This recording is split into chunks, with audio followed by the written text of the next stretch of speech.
Sarah steps onto the porch, rifle in her hands, eyes hard as granite. 15 years you told me what to do. Hit me when I didn't obey. 15 years I took it. She raises the rifle, fires. The shot tears through the air, parting Victor's hair. Next one goes between your eyes. I ain't the woman you beat. I'm something new, and I ain't afraid of you no more. But how did an abused wife become a woman who could face down her monster? It all started on a frozen Valentine's Day, when one stranger decided to stop looking away. Before we begin, if you love stories of survival, justice, and second chances, hit that subscribe button and drop a comment. Where are you watching from right now? Let's see how far this story travels. Now, let's go back to where it all began. The sound of a woman's skull hitting frozen ground stopped every heart on Main Street. Not the gasps, not the screaming children. That single wet crack of bone meeting ice made time stop. Ethan Blackwell's hand found his rifle before his brain caught up. 6 years of silence, 6 years of telling himself it wasn't his problem ended in that heartbeat. Because he knew that sound. Had heard it in nightmares for 6 years straight. Elizabeth's skull hitting the cabin floor as fever seizures took her. But this wasn't a dream. This was broad daylight. This was Valentine's Day, 1878. This was Thornhill, Wyoming, where good Christian folk watched evil happen and called it family business. 4 little girls screamed from a porch 50 yards away. The youngest, 3 days old, wailed in her sister's arms. Their mother lay crumpled in bloody snow, while her husband raised his boot to finish it. 4th daughter. Victor Mitchell spat the words loud enough for the whole town to hear. 4th daughter and not one son. Cursed woman. Nobody moved to help. Not the sheriff, not the preacher, not one soul in Silver Creek. Ethan's jaw tightened. The bag of nails he'd been holding hit the ground. His hands moved to ghost reins without conscious thought. The gray mare sensed something different in her rider today. Something that had been dead for 6 years was waking up. Sarah Mitchell tried to push herself up from the ice. Her arm buckled. She fell face first into the snow. Fresh blood mixed with old. Victor laughed. The sound carried across the frozen street like breaking glass. Look at her. Pathetic. 15 years of marriage and 4 daughters. Not one son to carry my name. My father's land needs an heir. Main Street was packed that morning. Valentine's Day market drew folks from 3 counties over. Shopkeepers stood in doorways. Women clutched shawls against the February wind. Men kept their hands in their pockets watching like it was theater. Free entertainment before lunch.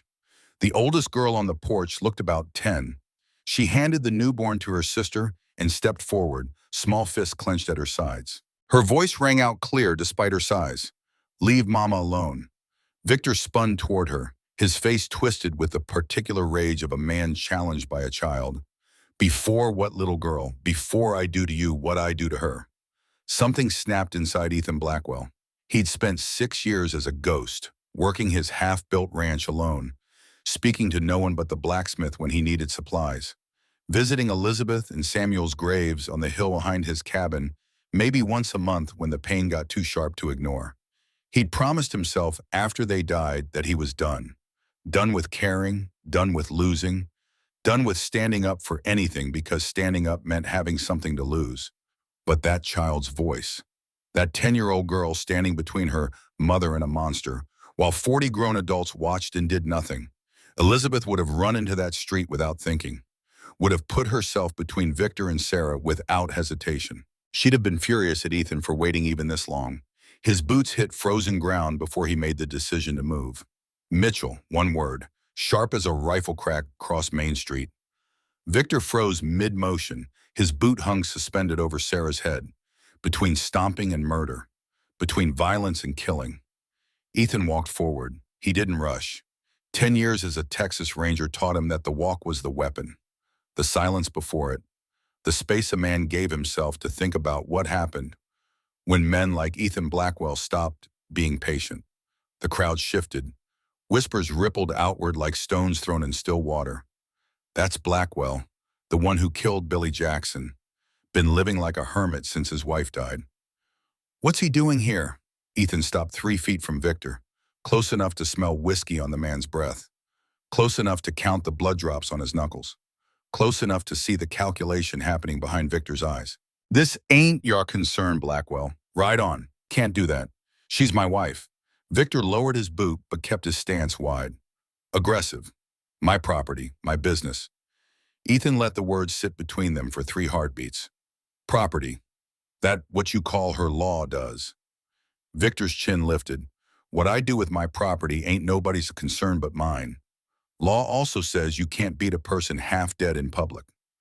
Ethan's hand rested on his rifle. Easy, not threatening yet.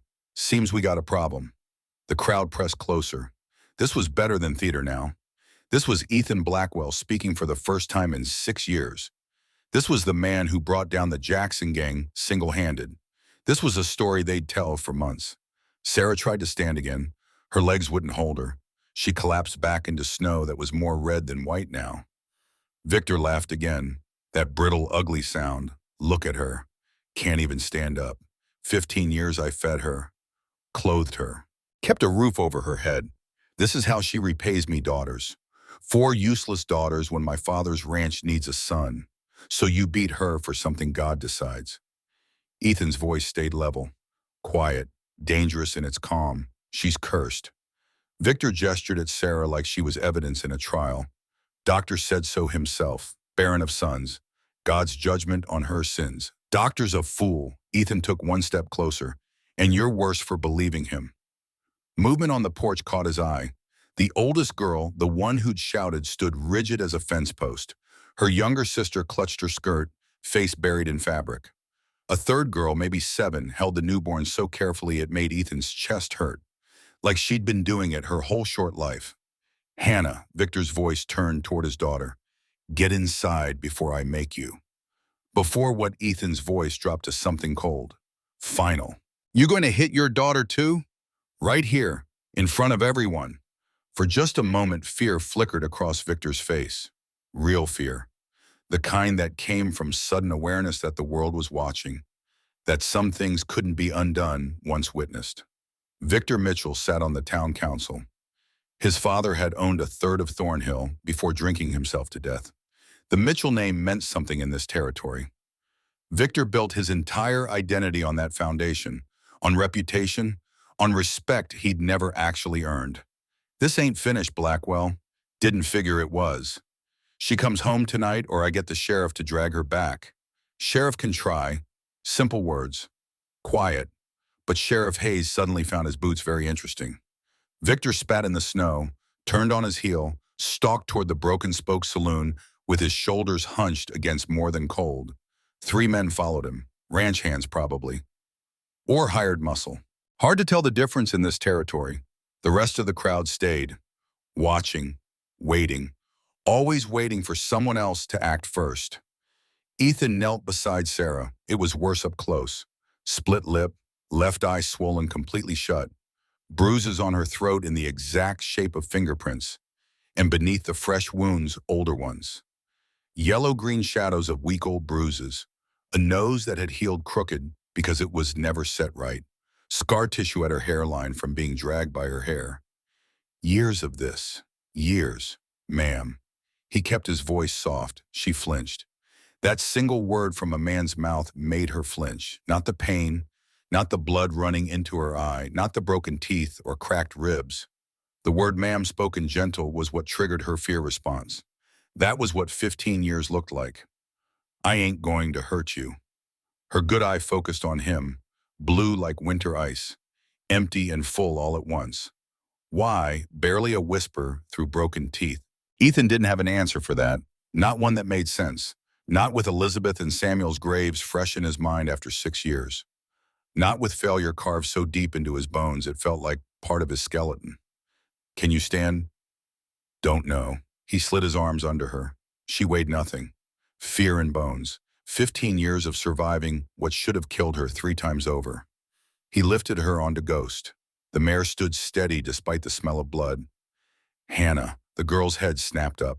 She'd been watching him with eyes that trusted absolutely nothing. Get your sisters. All of them. Now, mister, we can't. Her voice carried the exhaustion of someone 3 times her age. Your mama needs help. My ranch is closer than anywhere. You coming or you going to stand there while she bleeds? Something shifted in Hannah's face. Not trust, not even close to trust, but recognition maybe. Recognition that staying meant watching her mother die. She grabbed Claire's hand. Claire grabbed Rose. They ran. The crowd parted like water around stones. People stepped back to let them pass, but nobody offered help. Nobody offered a coat for the girls shivering in thin dresses. Nobody offered a blanket for Sarah bleeding all over Ethan's saddle. Just watched, bore witness, would talk about it later over supper, but wouldn't actually do anything. Ethan mounted behind Sarah, pulled her against his chest. The girls pressed together in front of him. 4 children who'd learned to make themselves small, who'd learned that survival meant being invisible. Blackwell. Sheriff Hayes found his voice finally. His badge caught weak sunlight. You can't take a man's family. Watching it happen. There will be consequences. Already are. Ethan looked at the sheriff, at the crowd, at the whole town that let this happen for 15 years. You just been ignoring them. Ghost moved forward, strong, steady. She'd carried Ethan through worse. Through the night, Elizabeth died screaming. Through the morning, he dug 2 graves in frozen ground. Through 6 years of grief so heavy, it felt like wearing wet wool in summer. Martha Peaton stepped from her store as they passed, pressed a bundle into Ethan's saddlebag. Medicine, bandages. Her hands shook, but her eyes were steady. Take care of them, she whispered. All of them. Yes, ma'am. Victor's voice followed them down Main Street, carried on the wind, loud enough to be a promise. I'll burn that ranch to the ground, Blackwell. You hear me? I'll burn it all. Ethan didn't look back. 12 miles of frozen prairie stretched between Thornhill and his ranch. Bitter wind, weak sun doing nothing against cold that cut through 3 layers of wool. Sarah drifted in and out of consciousness. Her blood soaked through Ethan's coat. Warm at first, then cold as it froze. The girls huddled together in silence. They'd learned early that making noise brought attention. Attention brought fists. Better to be quiet, better to be nothing. 5 miles out, the 7-year-old spoke. You going to hurt Mama too? Her name was Claire. He'd heard Victor shout it earlier. Ethan pulled Ghost to a stop. Middle of nowhere, wind cutting through all of them. Nothing but white earth and gray sky for miles. He dismounted, knelt in snow that came up to his knees. Put himself at eye level with this child who'd already seen too much. What's your name, Claire? Claire, I like that name.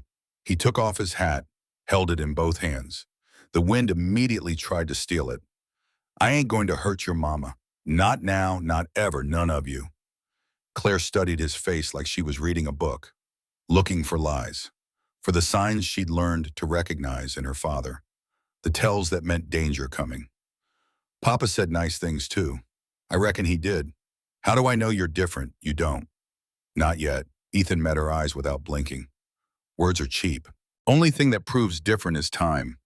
Claire's jaw tightened, small muscles working under skin too pale. Mama can't take more. She'll die. I know. Ivy needs her. She's only 3 days old. I know that too. The little girl's voice went completely flat. Dead, old beyond imagining. If you hurt any of them, I'll kill you myself. Ethan didn't smile, didn't dismiss her. 7 years old making death threats should have been absurd, but her eyes held nothing childish, nothing soft, just cold calculation and absolute certainty. If I hurt them, Ethan said quiet, I'll deserve it. Something shifted in Claire's face. Not trust. The seed of what might become trust given time and proof. Maybe. He stood, mounted. They rode. Ghost picked her way through snowdrifts. The girls swayed with her movement. Sarah's breathing grew more ragged. Ethan could feel her ribs expanding and contracting against his chest. Could feel how wrong it was. How damaged. Hannah spoke without turning around. Most men would have kept riding, in the street. Would have pretended not to see. Maybe. Why didn't you, Ethan, thought about lying? About giving some noble answer about duty and righteousness? But this child deserved truth. Don't know yet. Maybe I'll figure it out later. The ranch appeared on the horizon like a broken promise. Cabin half finished because Ethan stopped building the day he buried Elizabeth. Barn solid because horses needed shelter even when their owner stopped caring about his own. Nothing else for miles, just wind and white, and the ghosts of plans that died 6 years ago. He'd meant to add rooms, plant trees, build a life with Elizabeth and fill it with children and laughter. Then fever came, then death, then silence. Now 5 strangers needed shelter, and his half-built life would have to be enough. Hannah was already moving before Ghost fully stopped. She helped her sisters down with practiced efficiency, got Rose steadied, took Ivy from Claire's arms. Turned toward Ethan. Mama needs to be inside. They got Sarah onto the bed, the only real bed in the cabin. Ethan built the fire while Hannah stripped her mother's frozen clothes with hands that knew exactly what to do. She'd done this before, many times. Tended wounds, held the family together while her mother recovered enough to take another beating. 10 years old carrying weight that would break most grown men. Hot water's on the stove. Ethan kept his back turned, giving them privacy. Clean rags in the trunk, medicine in my saddlebag. You ain't staying, barn needs checking. He headed for the door. Your mama don't need a man standing over her right now. She needs her girls. Hannah's voice stopped him with his hand on the latch. Most men would stay. Watch. I ain't most men. He stepped into cold that hit like a fist. Welcomed it. Needed something to feel besides the rage building in his chest. 6 years of avoiding other people's trouble. 6 years telling himself he was done with caring. Done with losing, but that scream, that sound of a woman who'd stopped expecting help. He'd heard it before, in nightmares, in Elizabeth's voice when fever took hold, and the doctor said nothing more could be done. When she begged Ethan to save their son, but Samuel was already gone, already cold, already lost. He couldn't save Elizabeth, couldn't save Samuel. But maybe these 5, maybe. Night fell fast the way it did in Wyoming winter. Every few hours, Ethan crossed to the cabin, knocked twice, didn't enter. Mama's sleeping, Hannah's voice came through the door. Fever's down some. At midnight, the door opened. Sarah stood there swaying, wrapped in a quilt, face swollen beyond recognition. One eye sealed shut, but the other eye clear, focused. Mr. Blackwell, ma'am, you should be in bed. Need to say something first. Morning's fine. Can't wait. She gripped the door frame like it was the only thing keeping her upright. Maybe it was. I don't know what you want from us. Don't know why you did what you did. But whatever it is, her voice cracked. Tell me now so I can prepare my girls. Ethan stood in snow that came to his ankles, looked at this shattered woman who expected nothing from the world but more pain. I don't want anything. Men always want something. Then maybe men need to change. That ain't an answer. No, ma'am. He took a breath, let it out slow, watched it frost in the air between them. Here's truth. 6 years back, I lost my wife, Elizabeth. Lost my son, too, Samuel. 3 days old, same as your Ivy. Sarah's expression stayed fixed. Swelling made it impossible to read. Fever took them both. I've been dead since then. Going through motions. Working, eating, sleeping. None of it meaning a damn thing. Then I heard you scream this morning, and something woke up in me. He paused, made sure she was really listening. Your healing ain't my job, no ma'am. And I ain't asking it to be. Just saying you and your girls stay long as you need, no strings, no price.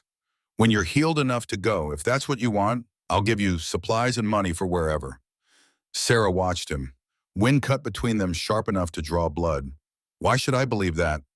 Shouldn't, not yet. Only time proves anything. And when Victor comes, Ethan's jaw went tight. Then he finds out why I stopped being a ranger.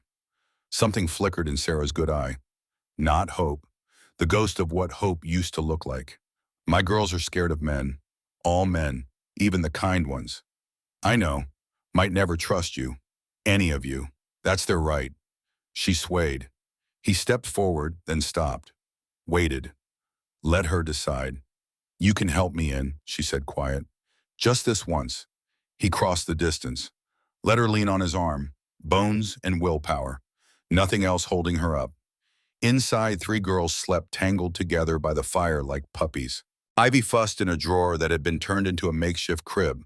He helped Sarah to the bed, pulled blankets over her, tucked them in like he used to do for Elizabeth when she was sick.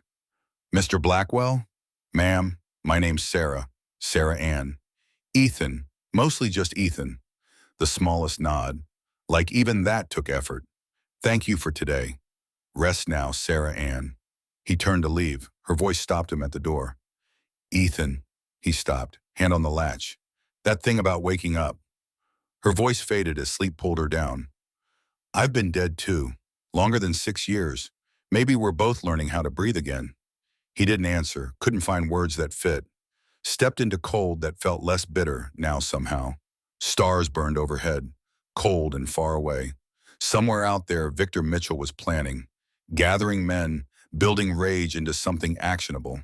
Here, 5 broken people were sleeping under his roof. Ethan walked to the barn, sat in hay that smelled like ghost and leather in simpler times. Didn't sleep. But for the first time in 6 years, he didn't want to. Morning came gray.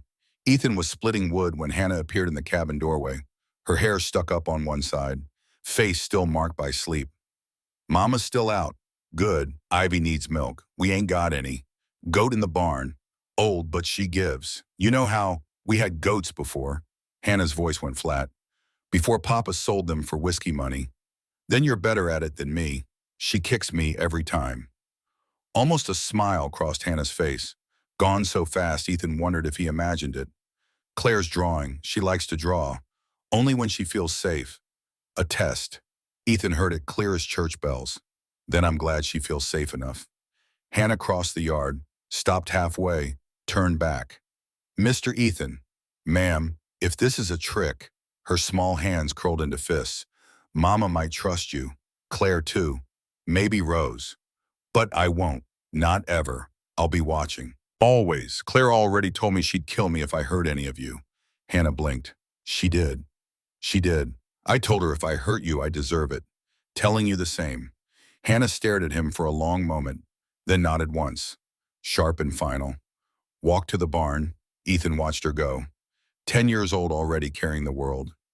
Eyes that trusted nothing. She reminded him of himself at that age. After his own father's fists taught him that survival meant vigilance. That safety was temporary at best. Maybe that's why he'd stopped yesterday. Some debts took a lifetime to pay.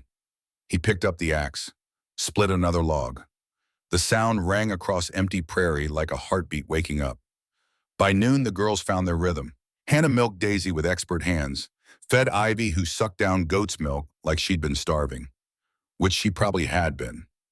Claire drew by the fire, birds and horses, in a cabin with smoke rising peaceful from the chimney. Rose followed Ethan everywhere. What's your horse called? Ghost. Why, she's gray. Quiet. Can I pet her gentle like? I'm always gentle. Rose's voice got smaller. Papa said I was too soft. Needed toughening. Ethan stopped. Knelt. Met her eyes. Nothing wrong with gentle Rose. World's hard enough. Gentle is valuable. Her face scrunched up. Valuable worth something. Worth a lot. Pause. 5-year-old brain working through concepts no child should need. Papa said I wasn't worth nothing. Ethan's hands tightened on the axe handle before he could stop them.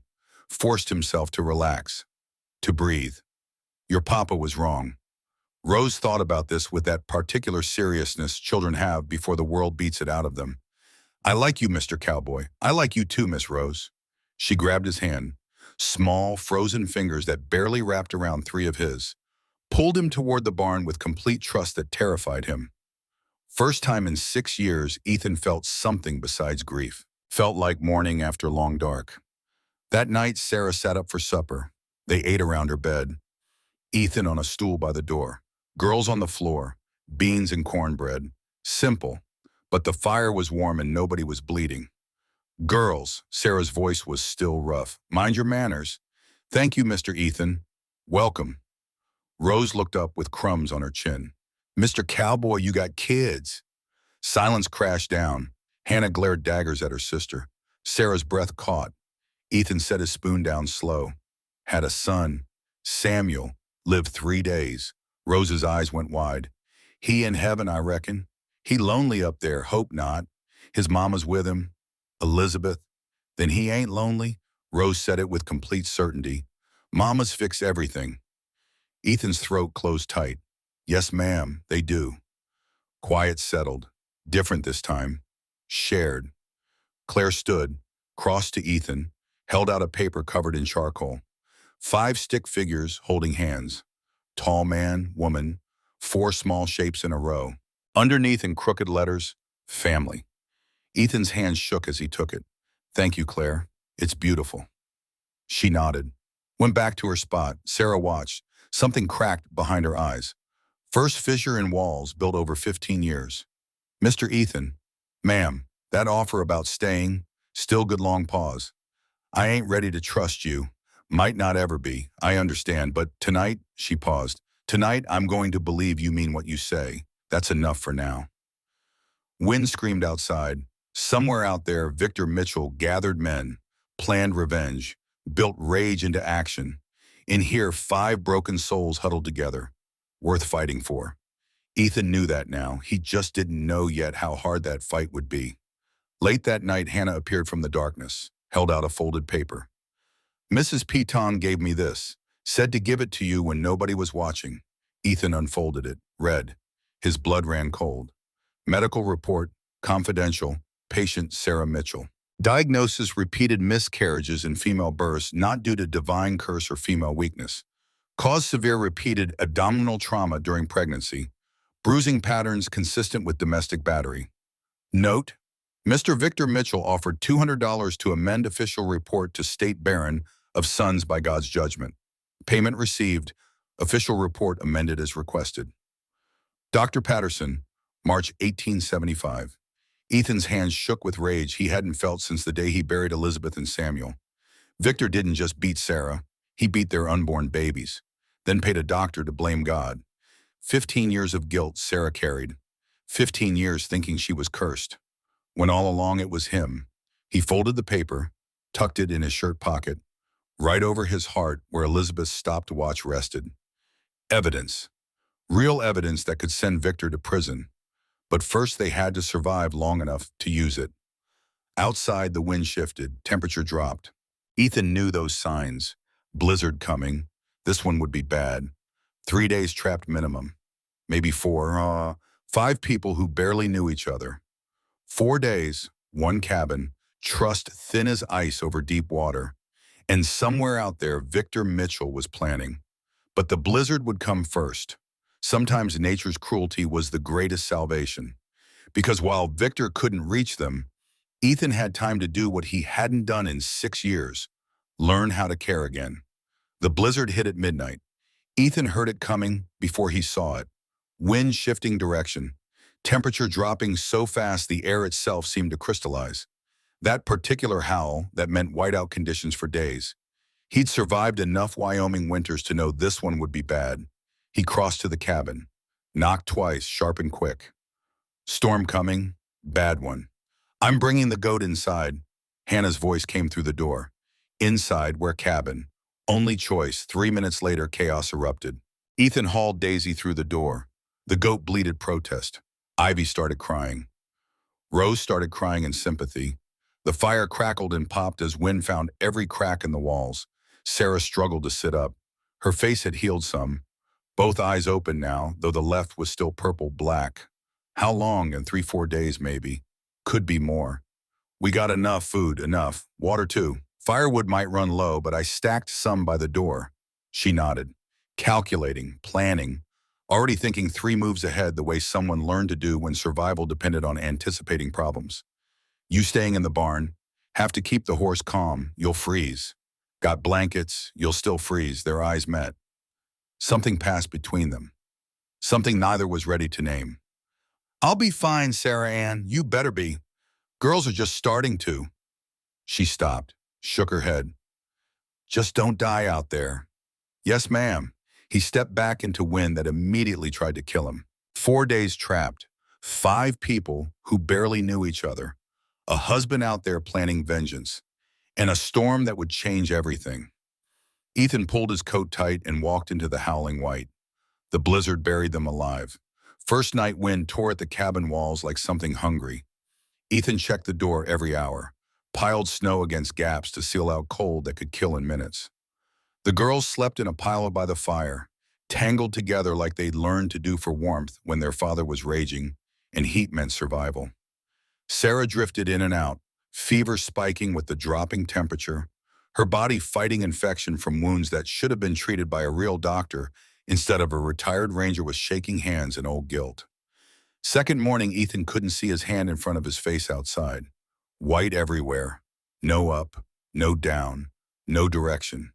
He made it to the barn by following the rope he'd strung between buildings. Ghost was calm.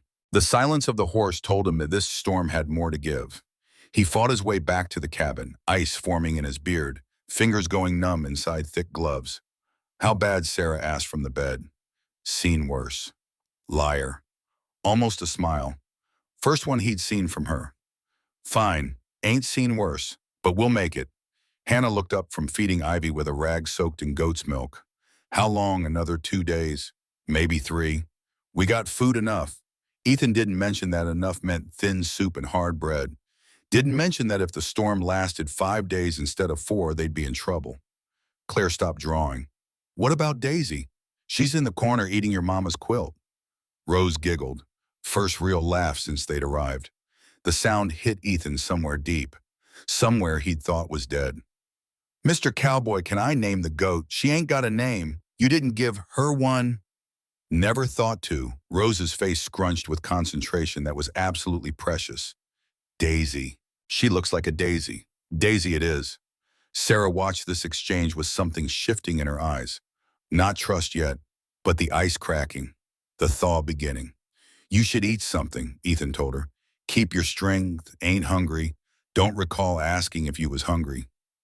Said you should eat. Her jaw tightened.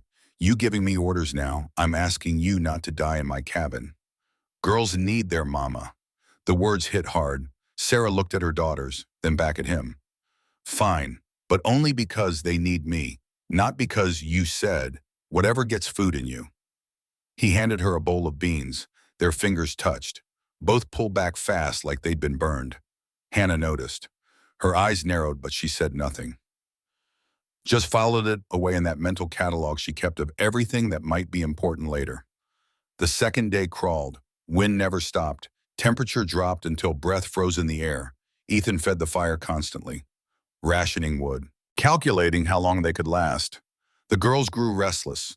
Rose bounced off walls. Claire drew until she ran out of paper, then started drawing on the floor with ash.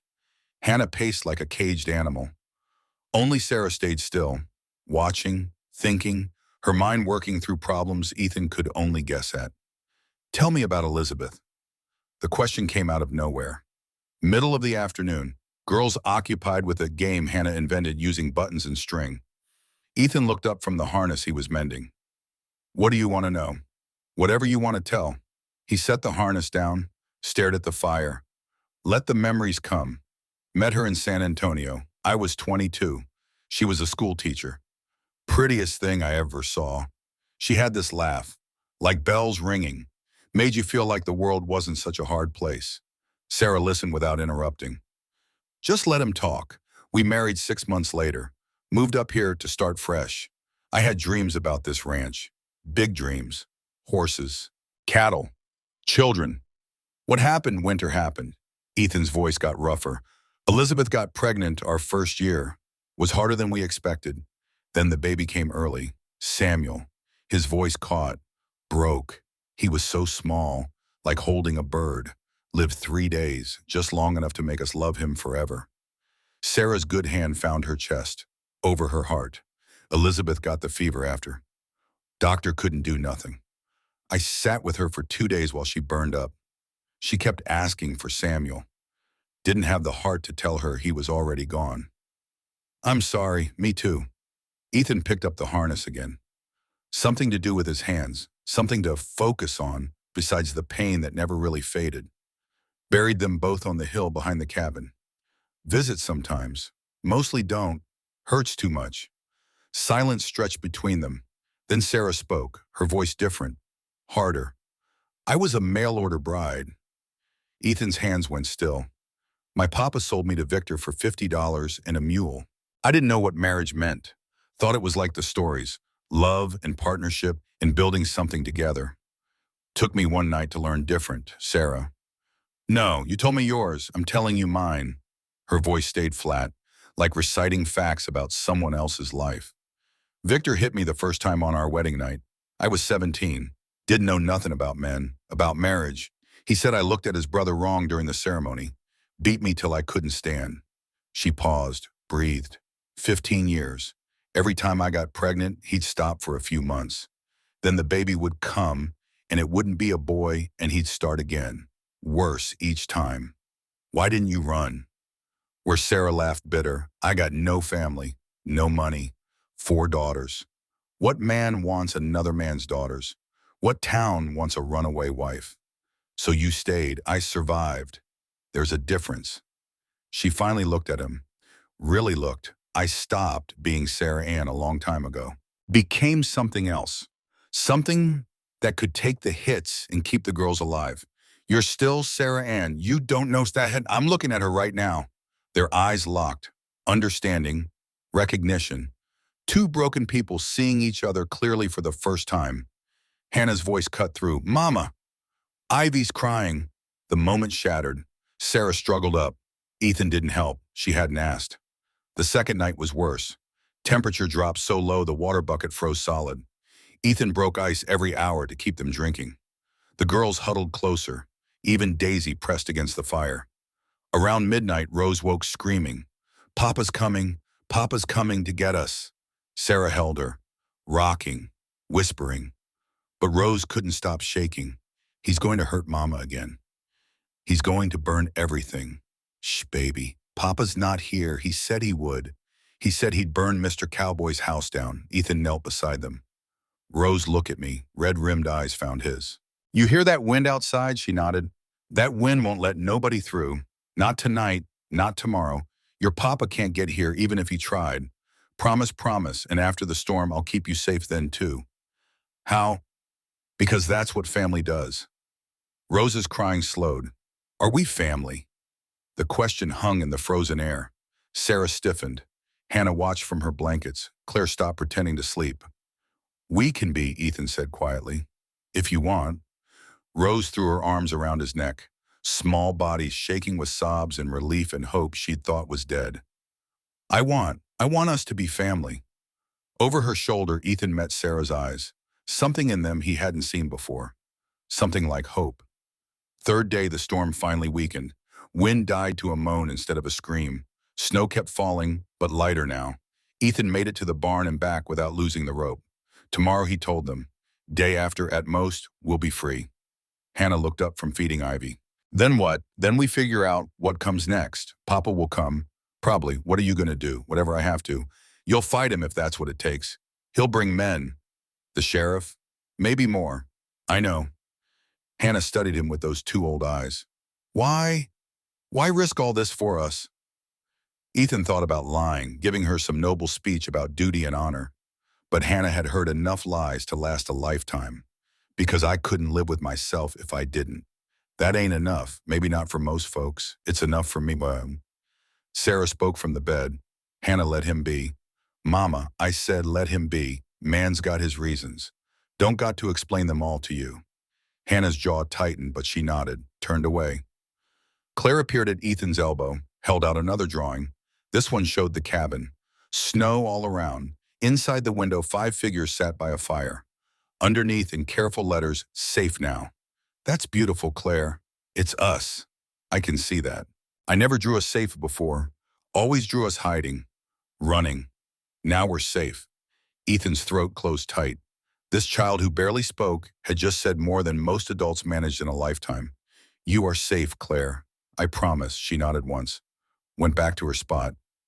Sarah watched the whole thing. When she spoke, her voice was barely a whisper. They're starting to love you. They're just grateful. No, it's more than that. Hannah's fighting it, but even she's cracking. Claire doesn't draw for just anyone. And Rose, Sarah shook her head. Rose is already yours. Sarah, don't pretend you don't see it. Don't pretend you don't feel it. He couldn't answer, couldn't deny it. What happens when Victor takes us back? He ain't taking you anywhere. The law stood and watched him beat you in the street. The law don't get a say no more. You can't fight the whole world, Ethan. Don't have to. Just have to fight one man. Sarah was quiet for a long moment. I've been fighting 15 years. Fighting to survive. Fighting to protect my girls. I'm tired, Ethan. Bone tired. The kind of tired that makes you think about not waking up. Don't talk like that. It's the truth. Only thing kept me going was them. She looked at her daughters. They deserve better than me. Better than what I can give. You're wrong. I'm realistic. No, Ethan leaned forward. You're broken. There's a difference. Broken can be fixed. Realistic just gives up. Easy for you to say. Easy. Something dark crossed his face. I buried my wife and son in frozen ground with my own hands. Dug those graves while my fingers went numb. I know exactly how hard it is to keep going when everything inside you wants to stop. Sarah met his eyes, saw the pain there. The same pain she carried. Then how? Her voice cracked. How do you do it one day at a time? 1 hour, 1 minute? If that's all you got, you just keep breathing until breathing starts to matter again. Does it start to matter?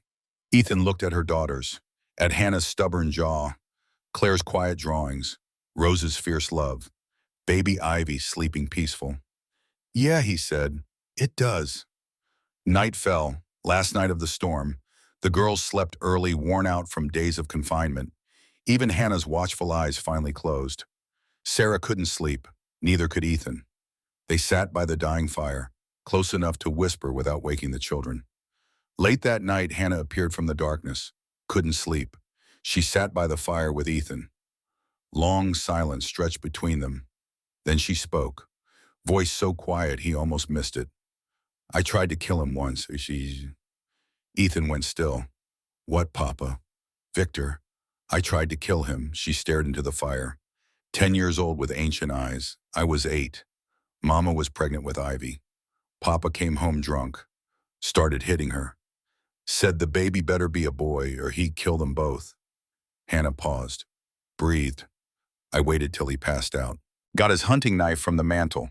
I stood over him for an hour. Knife in my hand, shaking so hard I thought I'd drop it. Her voice broke, but she kept going. I put the blade to his throat 3 times.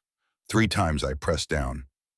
But I couldn't do it. I was 8 years old and I couldn't kill my own father. Tears now, streaming down her face. Mama woke up, found me there. She took the knife, hid it, never spoke of it again. But I see it in her eyes sometimes. Sees me different after that. Sees what I'm capable of. Ethan didn't judge, didn't minimize, just listened. You were 8 years old protecting your mama. That don't make you evil. Makes you brave. You didn't kill him. That matters. But I wanted to. I still want to. Every time he hits her, every time he makes Rose cry, every time mama flinches at loud noises. I want him dead.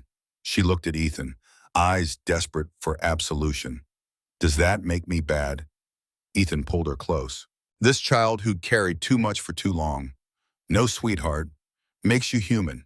Makes you a daughter who loves her mama. Wanting something and doing something are different things. You didn't pull that trigger.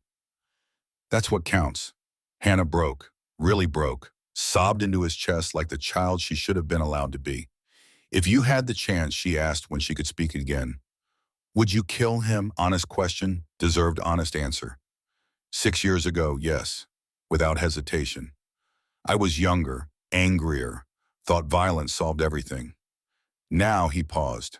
Now I know killing him would make me like him. And I ain't like him. Won't ever be like him. So we do this the right way. We use the law. We use evidence. We make sure he pays without becoming him. Hannah nodded slowly. What if the law don't work? Then we figure something else out. Together. Together, Hannah repeated, testing the word like her mama had. I think I can sleep now. She stood, paused at the door to the sleeping area. Mr. Ethan, yeah, thank you for listening, for not thinking I'm awful. You ain't awful, Hannah. You're one of the strongest people I've ever met, and that's saying something. Small smile, first real one he'd seen from her. Then she was gone. Morning of the 4th day, wind died to almost nothing. Snow so light you could see 20 feet instead of 2. Ethan made it to the barn and back without the rope. 5th day since the rescue.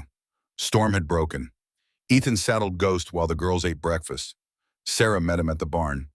Where you going, Peton Place? Dorothy's got a fast horse. She can get a message to Fort Carson quicker than anyone. You trust her. She helped us once. She'll help again. What if Victor's watching the road? Then I'll deal with him. Sarah grabbed his arm. Don't. Don't what? Don't go looking for a fight. I ain't looking. But I ain't running either. She held on a moment longer. Then let go. Come back. 2 words. Simple. But they meant everything. Plan 2. The ride took 2 hours through snow that was deep and crusted. Ghost picked her way carefully. Ethan thought about Sarah, about the girls, about Elizabeth and Samuel, about second chances. He was a mile from Dorothy's place when he saw the smoke. Black smoke rising thick against white sky. Ethan kicked Ghost into a run. Dorothy Peaton's homestead was burning, house consumed by flames that licked at the sky. Barn already collapsed, everything destroyed, and standing in the snow watching it burn were 4 men on horseback. Victor Mitchell, Sheriff Hayes, 2 others Ethan didn't recognize. Dorothy stood in her nightgown, gray hair loose, watching 60 years of memories turn to ash. Blackwell. Victor smiled. Come to see the show. Ethan pulled Ghost to a stop, hand on his rifle. 4 against 1. Bad odds. What did you do? Me nothing. Terrible accident. Old woman's stove caught fire. Such a tragedy. Dorothy's voice cut through. Liar. You set this fire. I saw you. Careful, Dorothy. Victor's smile never wavered. Making accusations you can't prove is dangerous. People might think you're crazy. Old. Confused. Sheriff Hayes looked uncomfortable but said nothing. Ethan dismounted, walked toward Victor. That's close enough, Blackwell. Where's my wife? Where are my daughters safe? At my ranch. Liar, am I? Victor leaned forward in his saddle. See, I know where they are. And Dorothy here was going to help you get a message to Fort Carson. Now she can't help nobody. And by the time you find another way to reach your ranger friend, this will all be over. What do you want, Victor? What's mine? My wife, my property, my daughters. They ain't property. Law says different. I don't care what the law says. Victor's smile faded. You should, because I got the law right here. He gestured at the sheriff. And I got papers, legal papers. Says Sarah Ann Mitchell belongs to me. Says those girls are mine to raise as I see fit. Over my dead body. That can be arranged. The 2 strangers reached for their guns. Ethan drew. 1 shot, 2. Both men fell from their horses clutching their arms. Wounded, not dead, out of the fight. Victor and Sheriff Hayes sat frozen, staring at the gun in Ethan's hand. Draw, Ethan said quiet. Give me a reason. Victor's face went red. You shot my men, winged them. They'll live, more than they deserve. This is murder. Sheriff, arrest this man. Hayes' hand hadn't moved toward his gun. Smart man. Well, Victor screamed, do your job. He drew on me first, Ethan said. Both of them. Ask Dorothy. He's right. Dorothy's voice steady despite the flames behind her. I saw everything. Your men drew first. She's lying. You calling me a liar? Victor Mitchell, you who just burned down my home. You who beats his wife in the street. You want to talk about lies. Victor saw the calculation. Ethan's gun still smoking. 2 men bleeding in snow. Dorothy as witness. Town turning against him. This ain't over, Blackwell. Never thought it was. I'll be back. With more men. With federal marshals if I have to. And when I'm done, you'll be swinging from a rope, and my family will be home where they belong. Looking forward to it. Victor wheeled his horse. Brennan, get my men. We're leaving. The sheriff dismounted, helped the wounded men onto their horses. Couldn't meet Ethan's eyes. You know this is wrong, Ethan told him quiet. You know what he is. Hayes said nothing, mounted up, rode away. Victor's voice carried back. 3 days, Blackwell. 3 days and I'm coming with an army. Ethan watched them go, then turned to Dorothy. You all right, I'm alive. That's more than I expected when they showed up. She looked at her burning home. 60 years of memories. Gone. I'm sorry, don't be. Was time for a change anyway. Dorothy squared her shoulders. Take me to your ranch. I'll tend those girls while you figure out how to stop that monster. Dorothy, don't argue. I got nothing left here. Might as well make myself useful. Ethan helped Dorothy onto Ghost, mounted behind her. They rode toward his ranch while smoke rose behind them. You love her. Statement, not question. Ethan's hands tightened on the reins. I barely know her. You love her anyway. Silence. Known it since I saw you carry her out of that street. Way you looked at her, like she mattered. She does matter. See, that's love. Seeing someone's worth when the whole world says they got none. More silence. Elizabeth would approve. You know, Ethan's breath caught. You didn't know my wife. Didn't have to. Any woman who loved you would want you to love again. Would want you to be happy. That's what love is. I'm scared. First time he'd said it out loud. Of what losing again? Losing her. Losing those girls. I can't bury another family. Dorothy's hand found his. Squeezed. Then don't lose them. Fight for them. With everything you got. They rode the rest of the way in silence. When they arrived, Sarah ran out to meet them, relief flooding her face. You came back. Told you I would. Then she saw Dorothy. Mrs. Peaton. Call me Dorothy, child, and I'm staying. That all right with you? Sarah's eyes filled. More than all right. The two women embraced, both crying, both survivors. The wagon carrying Victor Mitchell disappeared over the horizon. Sarah couldn't stop shaking, not from fear, from something else entirely, something she'd never felt before. Freedom. 3 weeks passed. Legal proceedings moved forward. Victor's trial was set for spring. Evidence was overwhelming. Even his expensive lawyer couldn't spin it. Sarah Ann Mitchell. Judge Harrison read from official documents. By authority vested in me, I grant you dissolution of marriage to Victor Mitchell. You are hereby free. Free of him.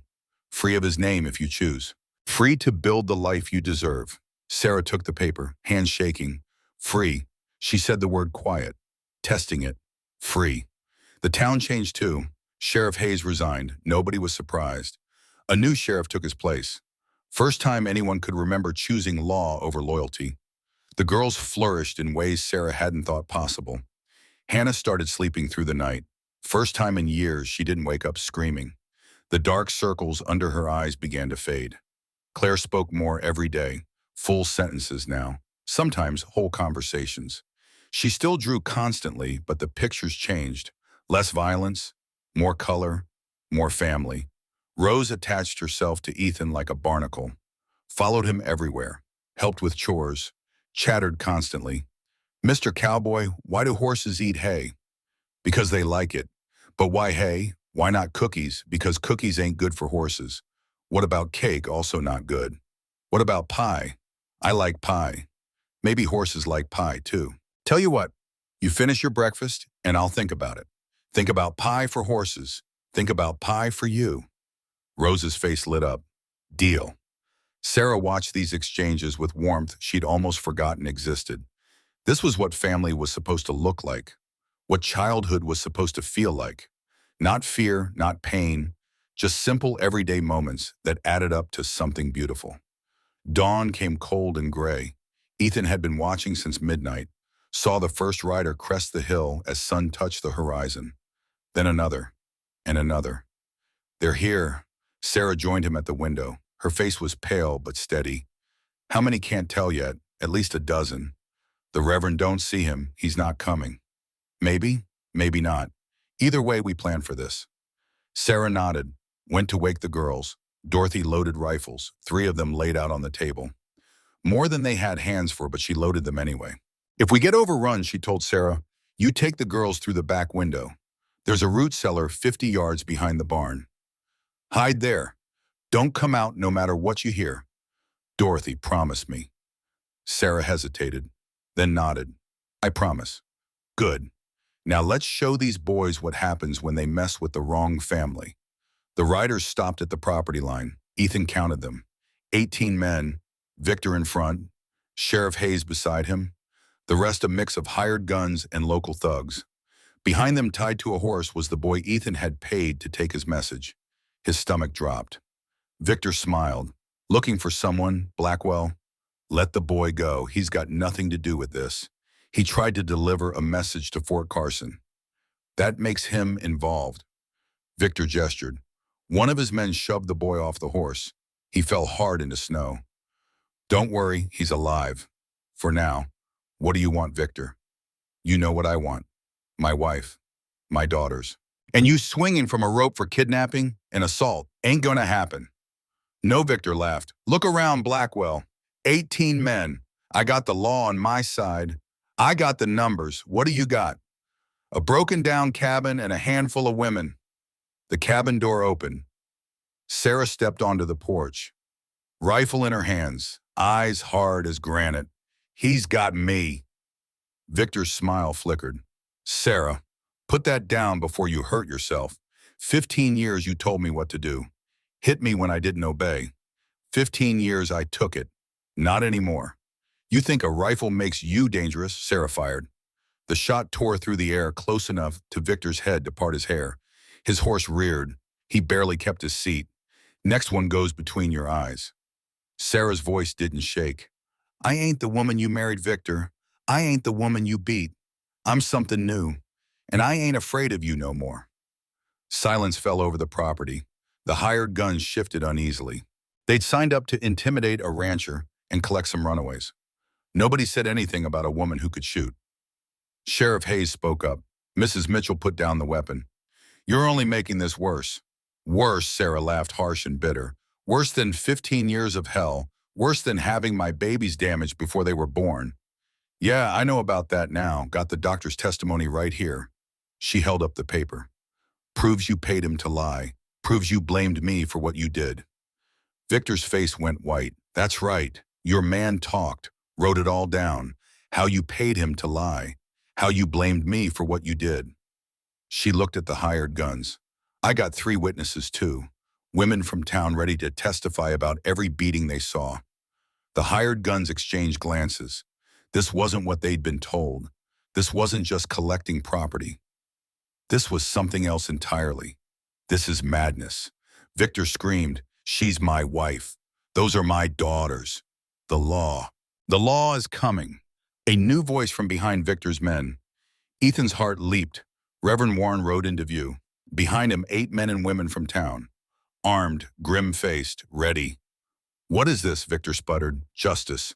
Warren positioned himself between the 2 groups, something that's been missing from Thornhill for too long.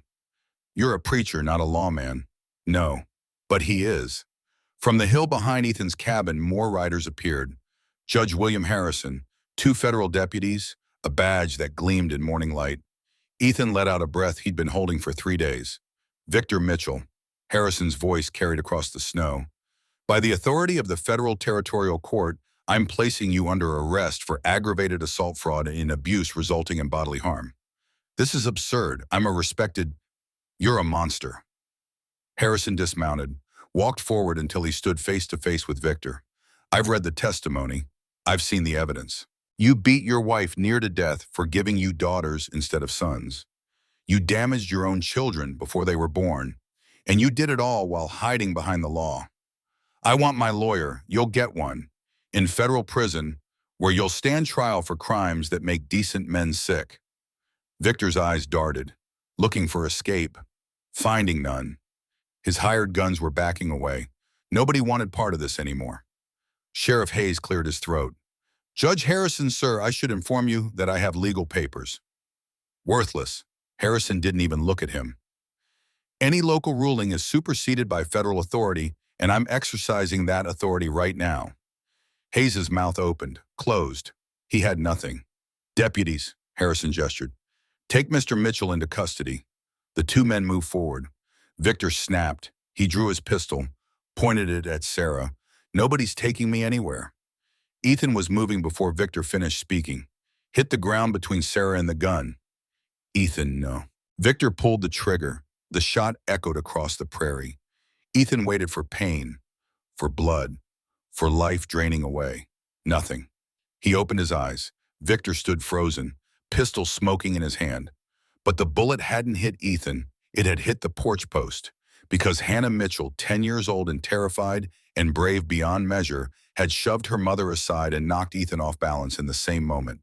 The 3 of them lay tangled on the porch while Victor stared in disbelief. You missed, Hannah's voice rang out, something fierce and triumphant in it. You always said I was worthless, but I just saved them both. Victor raised his gun again. 3 rifles cracked simultaneously.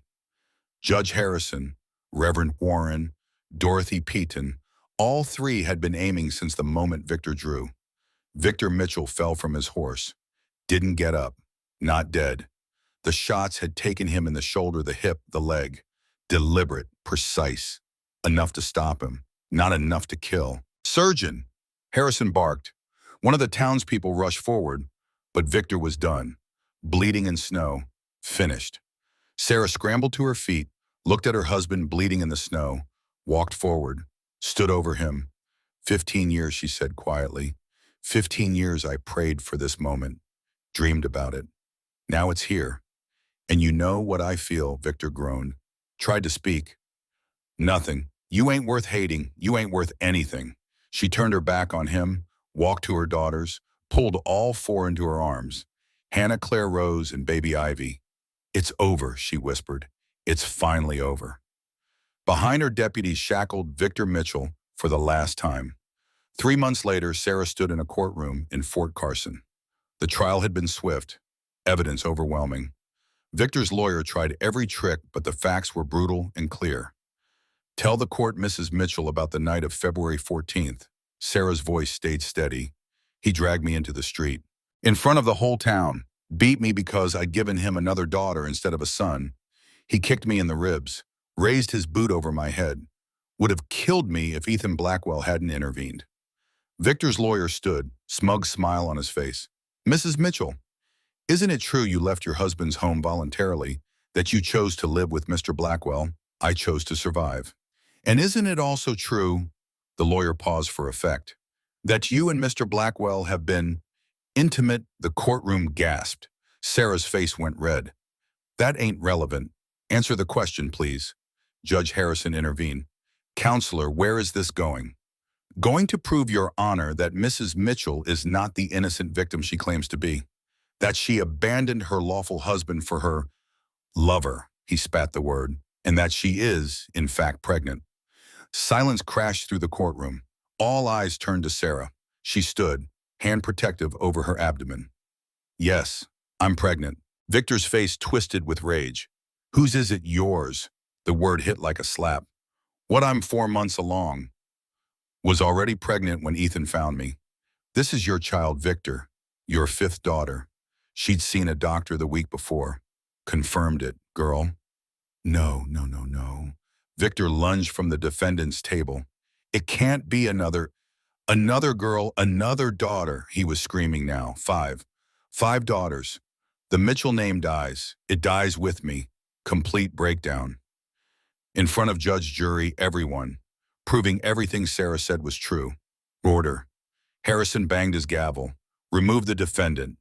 Victor was dragged from the courtroom, still screaming about daughters, about curses, about God's judgment, proving he was exactly the monster they said.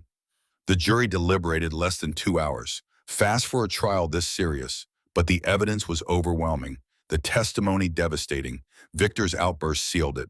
We, the jury, find the defendant, Victor Mitchell, guilty of aggravated assault, guilty of fraud, guilty of abuse resulting in bodily harm, guilty on all counts. Victor didn't react, sat slumped in his chair. Broken. Everything he'd built his identity on, masculinity, control, the Mitchell name, gone. Harrison's sentencing was swift and harsh. Victor Mitchell, I've presided over many trials, seen many kinds of evil. But what you did to your wife, to your unborn children, to your daughters, that is a special kind of cruelty. You blame God. You blamed your wife. You blamed everyone but yourself. But the truth, you are the curse, Mr. Mitchell. You and men like you. Men who think violence makes them strong. Who think control equals love. You wanted sons to carry your name good, because your name should die. Some legacies deserve to end. I hereby sentence you to 20 years in federal prison. No possibility of early release. Take him away. Deputies led Victor out. He didn't fight, didn't speak, just empty. 3 months after sentencing, Dorothy rode to Ethan's ranch, face grim, got news from Fort Carson. Victor tried to escape. Sarah's blood went cold. Is he? Failed. Got shot trying to climb the wall. He's alive. Barely. In the prison hospital now. Sarah stood silent for a long moment, then spoke. I'm going. Ethan looked up sharply. What? I'm going to see him. To the prison hospital. I need to. Sarah, you don't owe him. I don't owe him anything. But I need to do this. For me, to close this chapter completely. Ethan studied her face. You sure never been more sure of anything. Pause. Will you come with me to the door? But inside, that conversation needs to be just you and him. For closure. She nodded. When tomorrow? 3 days later, they reached Fort Carson Federal Prison. Stone walls, iron bars. The place where Victor would die. Either from wounds or old age. Either way here. Never free again. Sarah took a deep breath. Ready? Ethan squeezed her hand. You got this. Victor lay in a narrow bed, shackled to the frame, bandages covering the chest and shoulder. Looked 20 years older than he was. The guard opened the door. You got 10 minutes, ma'am. Thank you. The door closed behind her. She stood there, looking at the man who'd destroyed 15 years of her life. He looked small, pathetic. Nothing like the monster in her nightmares. Come to gloat, voice weak, raspy. No. Sarah pulled a chair close to the bed, sat down, hand protective over her pregnant belly. Came to tell you something. What? That you won, that you destroyed me. No, Victor. You destroyed yourself. I came to tell you about forgiveness. He laughed. Bitter. Painful. You forgiving me, that's supposed to make me feel better. I ain't forgiving you for you. I'm forgiving you for me. So I can move on. So I can be happy. So your poison stops spreading. She paused, breathed. For 15 years, I let you define me. Let you tell me I was worthless, cursed, broken. And I believed it. But you were wrong. I ain't cursed. You were. I ain't broken. You are. I ain't worthless.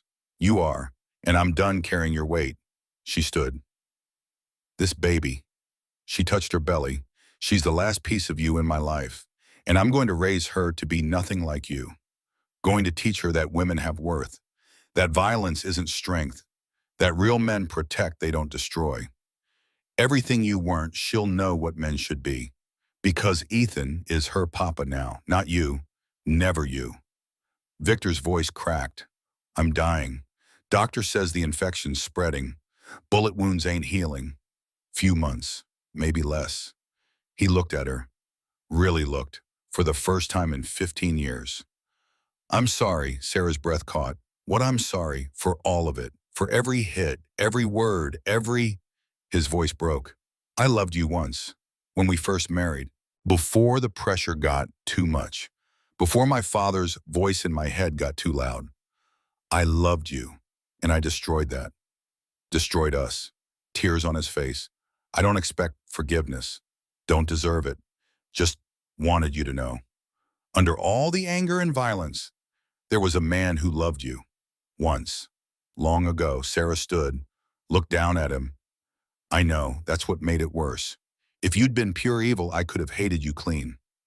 But you were broken, damaged by your father like you damaged our girls. Cycle of violence. That's what makes me saddest. You could have been different, could have broken free. But you chose violence, and that choice, that's all on you. She walked to the door. Goodbye, Victor. I hope you find peace. Really, I do. She left without looking back. 2 weeks later, Ethan asked Sarah to marry him. Not fancy, not planned. Just came out one morning while she was feeding chickens and he was mending fence. I've been thinking, dangerous. Shut up. But he was smiling. I've been thinking about us, about the girls, about what comes next. Sarah set down the feed bucket. And I reckon that is if you wanted to. He took off his hat, twisted it in his hands like a nervous boy. What I mean is, Ethan Blackwell, are you trying to propose to me? I'm doing a terrible job of it, apparently. Sarah crossed her arms, eyes twinkling.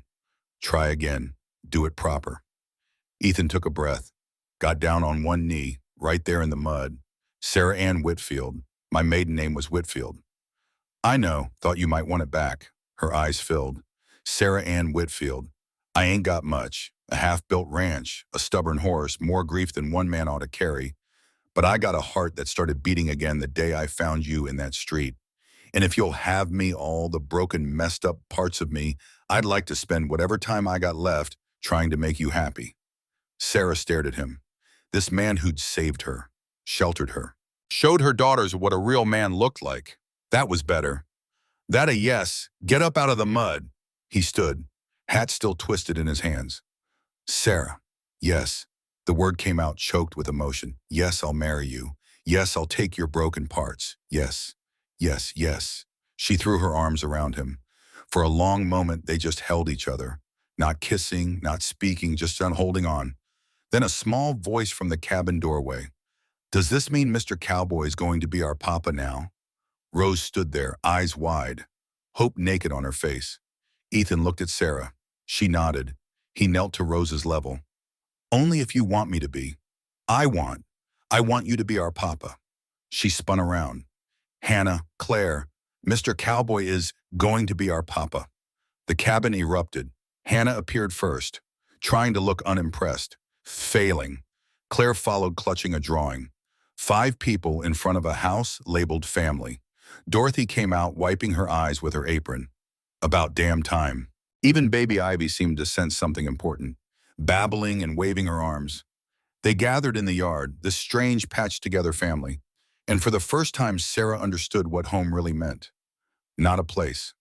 People. These people. The wedding was set for the first Sunday of May. Reverend Warren insisted on performing the ceremony himself, said it was the least he could do after standing by while Sarah suffered all those years. Redemption ain't just for sinners, he told Ethan. Sometimes the righteous need it too. The whole town wanted to come. Sarah said no to most of them. These people watched Victor beat me in the street. They don't get to celebrate my happiness now. Some of them helped in the end, Dorothy pointed out. Some, not all. I know who stood with us and who just watched. In the end, the guest list was small. Dorothy, Judge Harrison, who made the trip from Fort Carson special, a handful of townspeople who'd actually risked something when it mattered, and family, the real kind. The morning of the wedding, Sarah woke up shaking. Not fear this time. Something else. Something she'd almost forgotten the name of. Joy.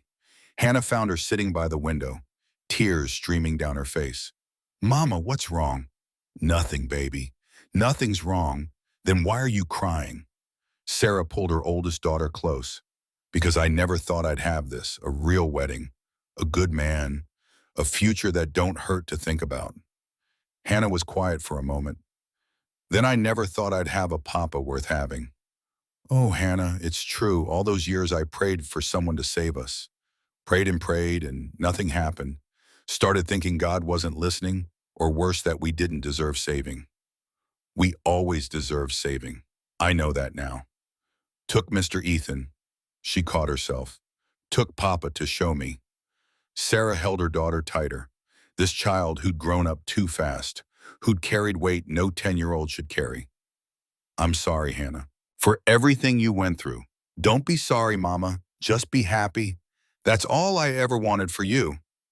The ceremony was simple, beautiful. Behind the cabin where Ethan built an altar himself. Simple wooden arch covered in spring flowers. Nothing fancy, but solid, like him. Sarah wore white cotton with simple lace. Dorothy had sewn it over 3 weeks. New, clean, no ghosts attaching. The girls formed her honor guard. Hannah carrying ivy, Claire with a bouquet, Rose throwing petals with enthusiastic abandon. Ethan stood waiting, his best clothes, hair combed for once. Boots actually clean, but his hands were shaking. Do you, Ethan Blackwell, take Sarah Ann Whitfield as your wife? I do. With this ring, I take you as my wife. To honor, to protect, to love, as long as I draw breath. And do you, Sarah Ann Whitfield, take Ethan Blackwell as your husband? I do. With this ring, I take you as my husband.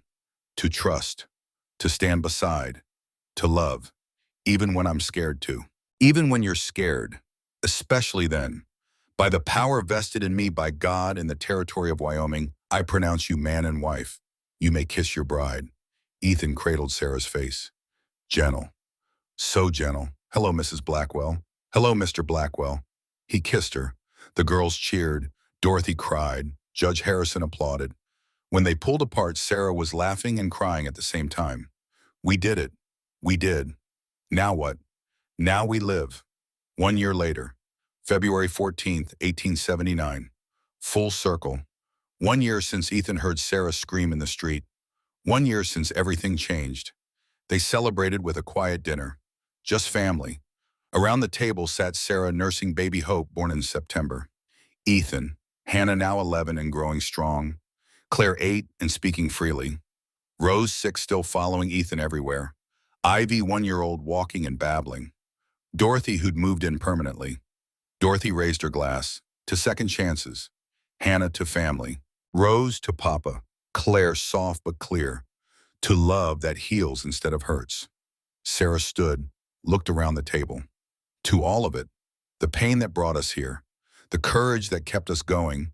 The man who saw us when nobody else would. And the life we're building together. One day at a time. She met Ethan's eyes. To home. To home, everyone echoed. Later that night, Sarah and Ethan sat on the porch, looking at stars. Can't sleep, he asked. Don't want to. Don't want this day to end. There'll be more days. I know, but this one's special. She turned to face him. A year ago, I was dying in the snow. Now look at us. It's a miracle. No, Sarah shook her head.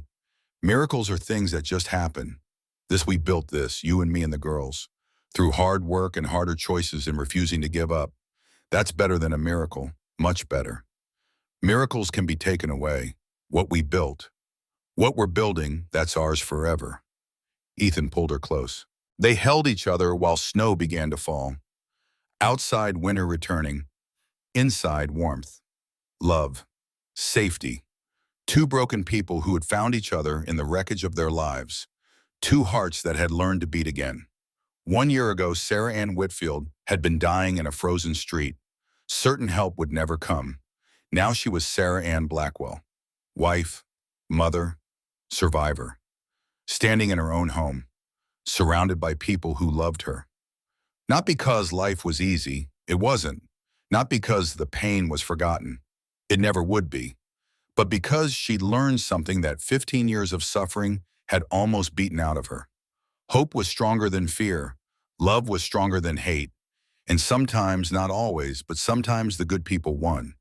She pressed closer to her husband, her partner, her home. Ethan, yeah, we made it. We did. What comes next? He smiled against her hair. Everything comes next. And Sarah Ann Blackwell, who'd once prayed for death, found herself praying for one more tomorrow. Then another. And another. A lifetime of tomorrows stretching out before her like an open road, ready to be traveled. Together.